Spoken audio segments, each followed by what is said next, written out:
एहतेशाम भाई, बोलने में, कथनी और करनी में अंतर नहीं है। मौलाना साहब एक मिनट रुक जाइए प्लीज, एक मिनट। मौलाना साहब कहिए प्लीज। मौलाना साहब ने जो कहा उसकी कथनी और करनी में आपको अंतर साफ नहीं दिखाई दे रहा?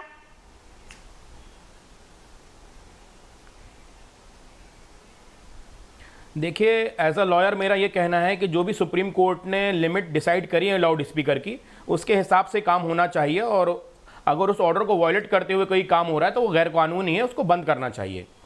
लेकिन एक चीज और मैं दीपक भाई साहब आपको बताना चाहूंगा कि हमारे यहाँ पे तारिक फतेह साहब बैठे हैं, और वही बात तो वाइस जिन्होंने अपनी बात खत्म करी उनका नाम मुझे याद नहीं आ रहा, इस्लाम के खिलाफ क्यों डिक्लेयर कर दिया गया एहतेशाम भाई, ये भी तो बता दीजिए आप जैसे मुस्लिम विद्वानों द्वारा। देखिए दीपक भाई साहब, आप क्यों नहीं एक पिटीशन फाइल करवाते कि हिंदुस्तान के जितने ये मुसलमान हैं वो लाउड स्पीकर यूज नहीं कर सकते।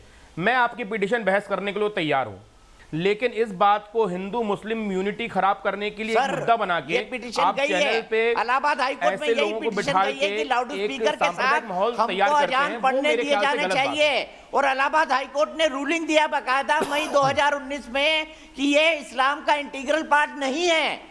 इलाहाबाद हाईकोर्ट ऑलरेडी रूलिंग दे चुका है कि आप इसको हक नहीं मान सकते, आपका ये इस्लाम का इंटीग्रल पार्ट नहीं है। और बताइए और कौन सी पिटीशन चाहिए आपको?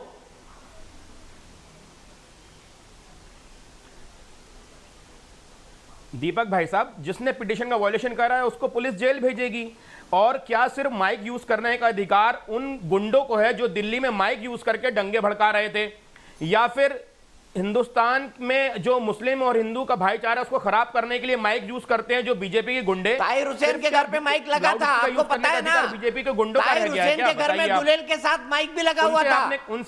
उनसे आपने कभी सवाल नहीं पूछा? ताहिर हुसैन आपका पार्षद जो जेल के अंदर है, उनसे आपने कभी उसके घर सवाल पे नहीं गुलेल पूछा? के साथ माइक और भी हमारी लगा हुआ छोटी था जो बहन दंगा यहाँ करवा रहा बैठी था। थी, उन्होंने, हमारी छोटी बहन यहाँ बैठी थी, उन्होंने बोला कि उस जमाने में लाउड स्पीकर नहीं था, उस जमाने में और भी बहुत सारे कानून थे, उस जमाने में एक कानून सबसे इंपॉर्टेंट था दीपक भाई साहब, वो मैं बताना चाहूंगा आपको, कि जितने भी गद्दार और देशभक्त लोग होते थे उनका सर कलम कर दिया जाता था। लेकिन संविधान आने के बाद और मॉडर्न सोसाइटी आने के बाद ऐसे गद्दार कुत्ते चैनल में बैठ के भौंकते हैं, उनके लिए कोई कानून नहीं है ना। आप कुरान के विरुद्ध स्टेटमेंट दे रहे हैं हाशमी साहब, आपको पता है कि हिजबुल मदनी इस्लाम सिखाता है, कुरान सिखाता है।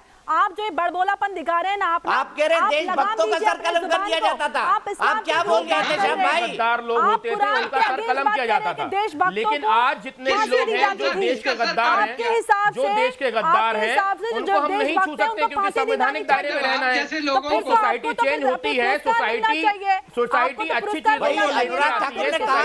करती है, टेक्नोलॉजी। पंडित जी, तारिक फतेह साहब बहुत अच्छा मुद्दा उठाया। अनुराग ठाकुर ने पूछा था देश के गद्दारों को, कुछ लोगों ने बोल दिया था गोली मारो को, तो कहा गया था ये स्टेटमेंट मुसलमानों के खिलाफ है। अब एहतेशाम भाई आप गद्दारों की बात कर रहे हैं, तारिक साहब इस पर जरा रोशनी डाल दीजिए।